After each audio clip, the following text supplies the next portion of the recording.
Hello and welcome to this month's Maggie Moment. We do get lots of messages concerned about children and their stealing. And this is something that, golly, I think I've got a few guilty little things in my closet as well, because I still can remember sneaking a couple of dollars out of my dad's wallet when I was about 8 or 9. And I did it because the kids in town had a couple of dollars to go and buy ice creams and I didn't. So I want you to sometimes, as we go through this, age appropriate, there's slightly different ways of looking at stealing. Young children just want stuff and they're not always that sure about ownership. And I've just had a recent experience of that. That'll happen sometimes at birthdays and Christmases because kids would like to have what the other child has.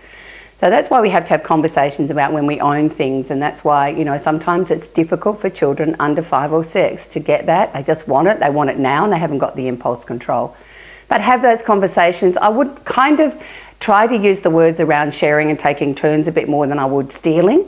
I'd bring that in as they're a little bit older, and you've got to explore once again the intent behind that. So what happens when our children are in the primary school years, particularly around when I was getting the odd little $2 out of my dad's bag. And when do I get worried? Is because really that's when we bring in the word that this is not a value that's in our house, that we need to respect that people have their own things and they own their own things. And we have to ask permission to borrow them. And really, if we take it, it is actually stealing. So that's when that word needs to come in, is quite important. If it's a little thing like the little $2, I'd really explore what's under it and see if your children have an opportunity to earn a little bit of money so that they can be part of what's happening.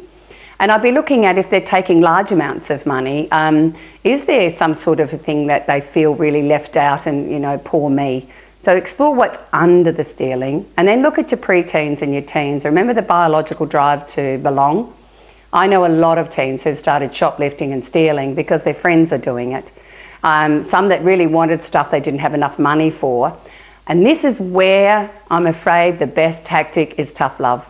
You need to be able to take whatever is stolen back to wherever it was stolen from, own it, deal with the consequences, make it something that they will never forget. Because we do sometimes see them, I've just told you, don't do it, and I'm not going to make you accountable, just don't do it again. I would suggest you take it quite firmly the first time.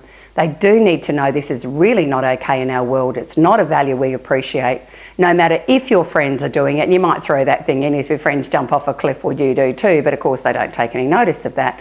So once again, as they get older, if there's a pathological problem with stealing, it's not just for the thrill, as some teenagers like to have a bit of a thrill, then once again I suggest you to get some serious help around that, because there may be some other issues that's driving the stealing. So I hope that's given you a few clues, a few ideas on how to look at it. And if that's been helpful for you, don't forget to share it with your friends, or maybe even put some comments in the comment box. So until next time, that's me for now.